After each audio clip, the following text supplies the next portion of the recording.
Audiolibros en 15 minutos. Suscríbete al canal y explora un nuevo libro cada día. Una fuerza del bien nos llevará hacia una responsabilidad moral compasiva. Todos los días a las 5:30 de la mañana, el Dalai Lama se levanta temprano para escuchar las noticias de la BBC mientras desayuna. Si bien puede que esta no sea la rutina matutina que imaginabas para el Dalai Lama, él sostiene que, a través de este ritual diario, ha encontrado una gran revelación. Escuchar las noticias revela cuán lleno de violencia, crueldad y tragedia está realmente nuestro mundo. Pero, ¿por qué? El Dalai Lama cree que en realidad se reduce a una sola deficiencia, la falta de responsabilidad moral compasiva. Hoy en día, actuamos por interés propio y hacemos caso omiso de nuestras obligaciones morales con los demás. Parece bastante sombrío, ¿no? Pero míralo de esta manera: si los humanos tienen el poder de causar tanto daño y destrucción, entonces también podríamos tener el poder de ejercer un impacto positivo equivalente. Esto es lo que el Dalai Lama llama una fuerza para el bien. Una fuerza para el bien comienza con los individuos y desde dentro de ellos. Al crear un cambio interior que disminuya nuestras emociones negativas y fortalezca nuestra capacidad de actuar moralmente, estaremos en mejores condiciones de superar las reacciones impulsivas como la ira, la frustración y la desesperanza. Este cambio también nos permitirá ser más compasivos con quienes nos rodean y con el planeta que compartimos. A diferencia del Dalai Lama, no todos podemos dedicar 5 horas al día a prácticas internas como la meditación, pero aún así podemos dar pequeños pasos. El Dalai Lama ha diseñado un plan que cada persona puede seguir. Comienza con mirar hacia adentro y gestionar nuestras propias mentes y corazones. Esto nos ayudará a observar nuestro mundo y a ver los lugares en los que podemos hacer el bien. Los niños necesitan una educación del corazón. ¿Qué padre no quiere que sus hijos saquen buenas calificaciones? Si bien parece saludable alentar a los niños a lograr el éxito académico, puede provocar una enorme presión y un daño emocional. En un mundo en el que el rendimiento académico lo es todo, el Dalai Lama cree que la educación moderna necesita una reforma que dé prioridad al corazón. Una forma de educar el corazón es mediante el entrenamiento mental. El entrenamiento mental no es lo mismo que aprender hechos, cifras y fechas históricas. Más bien, el entrenamiento de la mente se centra en mejorar la capacidad del estudiante para concentrarse, regular y reflexionar sobre sus pensamientos. Simran Deol, una estudiante de 11º grado, estaba sentada con los ojos fijos en un punto frente a ella, mientras llevaba puesto un casco que medía sus niveles de concentración. Su concentración pronto comenzó a flaquear, por lo que el Dalai Lama le recordó a Simran que, al entrenar nuestra mente, es útil hacer una distinción entre los niveles de pensamiento mental y sensorial. Cuando Simran observó el punto, su mente se concentró en él a nivel sensorial. Pero este enfoque se vio obstaculizado por otros sonidos y sensaciones. Para mejorar su enfoque, Simran comenzó a concentrarse también en el punto que se encontraba dentro del plano mental. Esto significaba mantener la imagen en su mente. Su concentración mejoró notablemente, demostrando el poder de una técnica bastante simple, pero muy útil. Piensa en todas las veces en las que sabes que podrías haber hecho una mejor elección si te hubieras concentrado más en la tarea que tenías entre manos. Los niños de hoy son los líderes del mañana, por lo que debemos equiparlos con lo que realmente necesitan: una ética sólida y confiable y la capacidad de vivir según valores compasivos. Mediante ejercicios de entrenamiento mental como el realizado por Simran, la educación del corazón propuesta por el Dalai Lama abarca los aspectos básicos del funcionamiento de la mente, la dinámica de nuestras emociones, las habilidades para regular de manera saludable los impulsos emocionales, el cultivo de la atención, la empatía y el cuidado, aprender a gestionar los conflictos de forma no violenta y, sobre todo, un sentido de unidad con la humanidad. Cuando las cosas parezcan terribles, considere la situación desde una perspectiva a largo plazo. Si bien la situación global actual a menudo puede parecer bastante grave, tenemos mucho que agradecer, todo es cuestión de perspectiva. Piénselo: en el pasado, cuando las naciones declaraban la guerra, los ciudadanos se unían con orgullo a la violencia. Hoy en día, la gente está harta de que se glorifique la guerra, y los fuertes movimientos en favor de la paz han sacudido las bases políticas de los países de todo el mundo. Mirar las cosas a largo plazo puede ayudarnos a mantenernos optimistas, incluso cuando el presente parece abrumadoramente sombrío. El difunto Carl Friedrich von Weizsäcker, filósofo alemán y profesor de física cuántica del Dalai Lama, recuerda cómo los alemanes y los franceses alguna vez fueron enemigos acérrimos. Sin embargo, durante la vida de von Weizsäcker, Charles de Gaulle, que había dirigido el ejército francés libre contra los nazis, entabló una estrecha amistad con el canciller alemán Konrad Adenauer.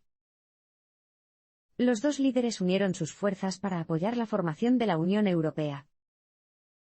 Las acciones de Gaulle y Adenauer provocaron un cambio positivo en Europa que habría sido inimaginable durante la Segunda Guerra Mundial. Hoy en día, las relaciones pacíficas entre ciertos países en guerra parecen igualmente inimaginables, especialmente cuando vemos las noticias. Por supuesto, la función de los medios de comunicación es informarnos sobre los problemas y amenazas actuales. Esto nos puede dar la impresión de que la compasión entre los seres humanos desapareció hace mucho tiempo, y que la crueldad no hará más que aumentar a medida que cada nuevo día aparezca otra ronda de titulares aterradores. Pero debemos recordar que, en un día cualquiera, la cantidad de amabilidad en el mundo supera con creces a los incidentes de crueldad, solo que rara vez escuchamos hablar del lado positivo de las cosas. ¿Qué pasaría si se difundieran más noticias positivas? Quizás entonces veríamos que la bondad, no la crueldad, está en el centro de la interacción humana, y actuaríamos en consecuencia. El poder del cambio reside en las personas, independientemente de su situación. Ser capaz de mantener una actitud positiva es vital, al igual que la capacidad de actuar en consecuencia y persistir. En lugar de simplemente hablar de crear cambios, tenemos que hacerlo. El reverendo Bill Cruz dirige una serie de proyectos humanitarios en Sydney, Australia, desde comedores sociales hasta refugios para personas sin hogar y clínicas de salud gratuitas, o incluso proporcionando tutores de lectura a escolares desfavorecidos. Cuando el Dalai Lama lo visitó, incluso él se puso un delantal sobre su túnica de monje, y se unió a Bill Cruz mientras servía la comida. Y eso es lo que todos y cada uno de nosotros debemos hacer, participar. No importa quién seas, dónde estés o qué medios tengas, todos tenemos el potencial de actuar. El Dalai Lama cree firmemente que el poder de generar cambios está mucho más en manos de las personas que en las de las organizaciones, los gobiernos o los dictadores. No importa cuán exhaustivo sea un conjunto de cambios de arriba hacia abajo, simplemente no se puede obligar a las personas a ser compasivas. Así que no esperes a que la sociedad cambie, cámbiate a ti mismo y da un ejemplo a los demás. Entonces, ¿cómo puedes empezar? Depende de ti. Como dice el Dalai Lama, todos pueden encontrar un contexto en el que marcar la diferencia. La comunidad humana no es más que individuos combinados. Reflexiona sobre tus respuestas emocionales para tomar mejores decisiones. Incluso el Dalai Lama tuvo un mal genio alguna vez. Por supuesto, aprendió a dominar sus emociones, y lo hizo con algunas técnicas que son más simples de lo que cabría esperar. Una técnica importante consiste en dar un paso atrás cuando sientas la tentación de actuar según tus sentimientos y considerar las consecuencias de tus elecciones. En marzo de 2008, el ejército chino disparó contra los manifestantes y arrestó a muchos manifestantes tibetanos, en particular a monjes, durante una serie de protestas en Lhasa y otras ciudades. ¿Cómo reaccionó el Dalai Lama? Por supuesto, escuchar esas noticias lo habría llenado de rabia. Sin embargo, el Dalai Lama optó por mantener la calma. Visualizó a los funcionarios chinos y sustituyó sus sentimientos negativos por su amor, compasión y perdón. Habiendo razonado que la consecuencia de actuar movido por la ira solo sería un daño mayor, optó por controlar sus sentimientos. Pero recuerda, controlar tus sentimientos no es lo mismo que suprimirlos por completo. Reprimir las emociones negativas puede provocar arrebatos imposibles de controlar. Cuando se trata de emociones poderosas, es mejor estar atento. Es mejor reconocer las emociones negativas cuando las experimentamos, y preguntarnos si las emociones que sentimos son proporcionales a la situación o si son familiares. Al comprender nuestras emociones negativas, estamos mejor preparados para canalizarlas en acciones positivas. Necesitamos ser más compasivos para vivir vidas más amables y felices. La compasión y la conciencia van de la mano. Ahora que hemos analizado más de cerca la conciencia emocional, es hora de ahondar en la compasión, empezando por el origen de la noción en primer lugar. Según la visión del Dalai Lama sobre el concepto, la compasión está en lo profundo de nuestra naturaleza y no proviene de la religión. Piénsalo, incluso los perros y los gatos pueden ser compasivos y altruistas hasta cierto punto. Entonces, ¿por qué debería estar ligada la compasión a las instituciones religiosas y sus tradiciones? La compasión es superior a la religión y está separada de ella. De hecho, tiene sus raíces en nuestra estructura biológica. El cuidado instintivo de los padres por sus hijos, que de otro modo morirían, es una señal de una predisposición biológica al cuidado y la compasión. Además, nuestros cuerpos tienen necesidades integradas de emociones positivas como el amor, la alegría y la alegría. Estas experiencias ayudan a reforzar nuestro sistema inmunológico y a reducir el riesgo de enfermedades cardíacas. Pero, sobre todo, estamos psicológicamente predispuestos a buscar consuelo en el afecto, la compasión y el sentido de pertenencia dentro de un grupo. La compasión pone nuestra atención en algo más grande que nuestras pequeñas preocupaciones.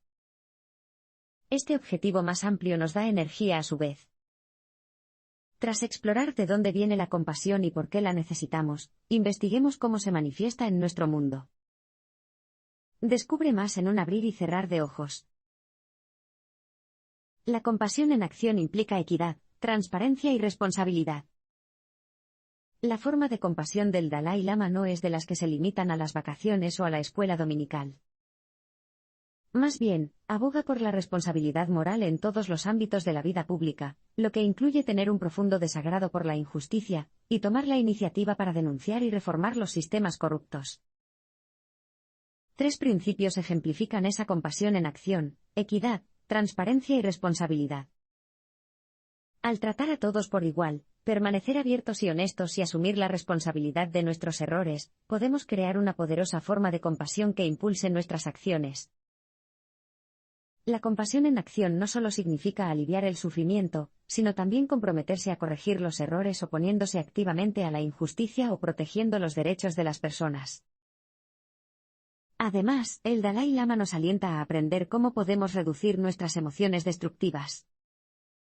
Por supuesto, sentimientos como la ira y la frustración también pueden ser constructivos y funcionar como motores de acción positiva.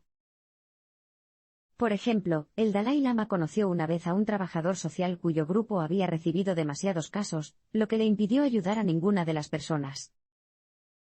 El trabajador social se indignó moralmente, y fue con esta ira que motivó a su equipo a protestar y lograr reducir su carga de trabajo.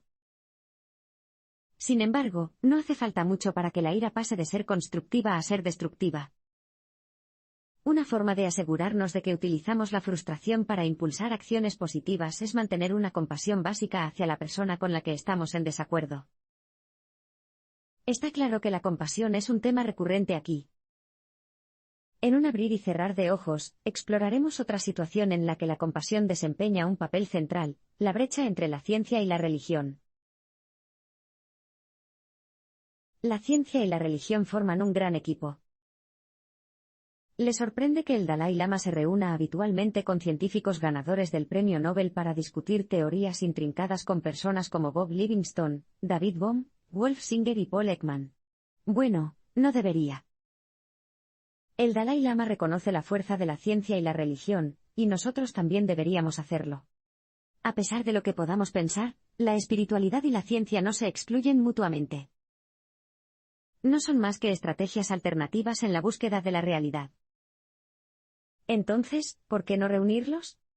La ciencia puede conectar con las personas a una escala mayor que cualquier otra fe religiosa, ya que no se caracteriza por las divisiones y los conflictos de las diferentes denominaciones religiosas. Sin embargo, la ciencia aún no nos ha revelado todo sobre cómo funciona el mundo. Para entender mejor nuestras mentes, por ejemplo, necesitamos combinar fuentes budistas antiguas con hallazgos científicos contemporáneos. La ciencia puede incluso dar mayor credibilidad al pensamiento religioso, incluso entre los escépticos. Si bien la mayoría de la gente tiende a descartar los métodos budistas del Dalai Lama por considerarlos solo una religión, se ha demostrado científicamente que estos métodos son eficaces en varios contextos. Por ejemplo, Thupten Jinpa, el intérprete del Dalai Lama, desarrolló el entrenamiento para el cultivo de la compasión, o CCT, una variación de los métodos tibetanos clásicos adecuados para cualquier persona. Una evaluación del CCT realizada por investigadores del Centro de Investigación y Educación sobre la Compasión y el Altruismo de la Universidad de Stanford reveló que reducía la ansiedad de las personas y aumentaba la felicidad, incluso en las personas que padecían una fobia social aguda. En los pacientes con dolor crónico, la sensibilidad al dolor disminuyó después de 9 semanas. Este es solo un ejemplo de cómo la religión y la ciencia pueden unirse para complementar las fortalezas de la otra y apoyar las debilidades de la otra. Pero la ciencia y la religión no son las únicas facetas de la sociedad contemporánea que necesitan un carácter más compasivo y cooperativo. La economía también los necesita, y con urgencia. Descubre por qué en un abrir y cerrar de ojos. Necesitamos una economía compasiva que combine el espíritu empresarial con la responsabilidad social. Hoy en día, está claro que el capitalismo está lejos de ser perfecto. Por otro lado, tampoco lo es el socialismo. ¿Es posible crear una economía que no provoque un daño social duradero? El Dalai Lama cree que sí.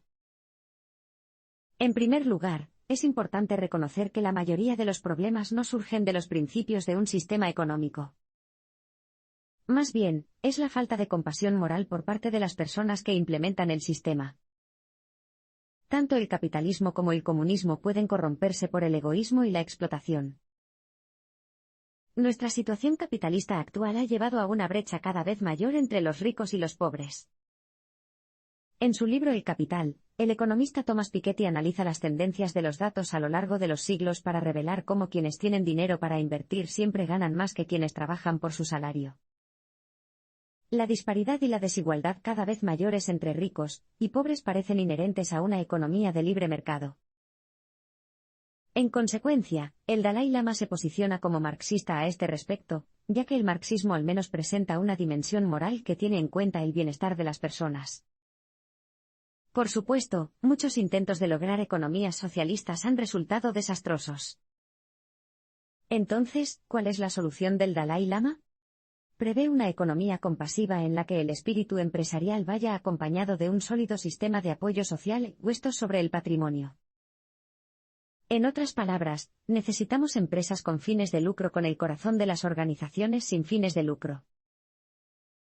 De hecho, estas empresas ya existen.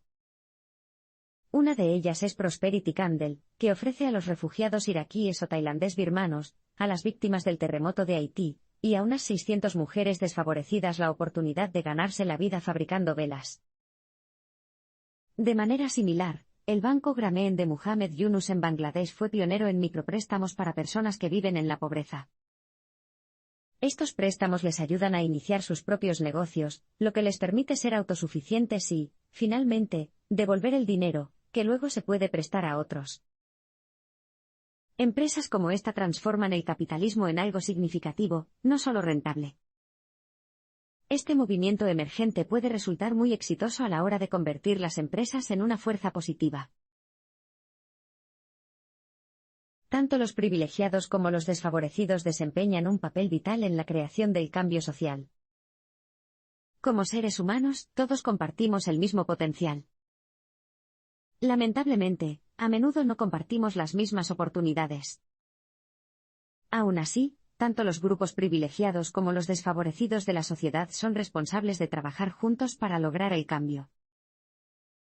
En lugar de despreciar a los grupos marginados de la sociedad, los privilegiados deberían hacer su parte aprendiendo qué recursos beneficiarían a los menos afortunados, ya sea la educación, la capacitación laboral o el apoyo de la comunidad. Los sectores más ricos de la sociedad pueden marcar una enorme diferencia en las vidas de los pobres, simplemente donando un poco de su tiempo y energía. ¿Y qué pasa con los necesitados? Aunque se enfrentan a desafíos considerables, también tienen la responsabilidad de ayudarse a sí mismos, aunque parezca inútil. Muchos tibetanos han aprendido a abordar su experiencia de pobreza y opresión con esta actitud. En el pasado, los funcionarios comunistas chinos difundieron propaganda sobre la inferioridad del cerebro tibetano, mentiras que algunos tibetanos incluso empezaron a creerse ellos mismos. Sin embargo, cuando se les dieron las mismas oportunidades en la educación y la fuerza laboral, los tibetanos, naturalmente, se desempeñaron igual de bien que los chinos. Al darse cuenta de que eran perfectamente capaces de ayudarse a sí mismos, los tibetanos se liberaron de este estereotipo racial, y comenzaron a trabajar más duro en la escuela, lo que tuvo como resultado un mayor éxito y un futuro mejor. La capacidad de los seres humanos para mejorar sus propias vidas es increíble, y los psicólogos han descrito este fenómeno en muchos términos diferentes. Carol Dweck, psicóloga de Stanford, lo llama mentalidad, la creencia de que se puede tener éxito. Al mantener esa mentalidad, es más probable que sigas intentándolo. Cuanto más lo intentes, más probabilidades tendrás de tener éxito. Otra psicóloga, Angela Duckworth, de la Universidad de Pensilvania, lo llama determinación, perseverar hacia metas a largo plazo a pesar de los reveses y los obstáculos. Por último, Gandhi usó el término Indi Swaraj, que significa autodominio o autogobierno. No importa cómo lo llames, una cosa es segura, las circunstancias solo cambian para mejor como resultado de esta poderosa actitud. La obsesión por las ganancias y nuestra tendencia a bloquear la culpa han puesto a nuestro planeta en peligro. ¿Quemaría sus muebles para mantenerse calientes durante el invierno? Por supuesto que no. Del mismo modo, el Dalai Lama cree que no deberíamos arrasar nuestro planeta, ya que es nuestro único hogar. Desafortunadamente, nuestro hogar ha corrido un riesgo increíble durante los últimos 60 años. ¿Por qué? La obsesión por las ganancias y el dinero ha hecho que el impacto de los seres humanos en el planeta se vuelva cada vez más perjudicial. El creciente número de automóviles en las carreteras, el uso derrochador de agua, papel y otros recursos y el uso irresponsable de fertilizantes químicos son solo algunas de las actividades humanas que están causando estragos en el medio ambiente.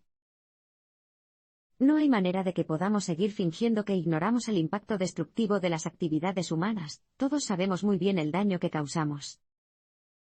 Entonces, ¿por qué seguimos explotando nuestro planeta? Porque nuestro deseo de dinero supera nuestro miedo a los riesgos futuros. Si bien el gobierno central chino ha intentado restringir las prácticas madereras que han provocado repetidas inundaciones importantes en el norte de la India, Bangladesh y China, algunas personas, en aras de seguir obteniendo beneficios, han encontrado formas de seguir talando árboles que protegen los sistemas fluviales del limo y las inundaciones. La científica cognitiva Elke Weber explica que nuestra explotación aparentemente descarada del planeta proviene de nuestra capacidad de bloquear la culpa que sentimos por nuestra huella ambiental negativa.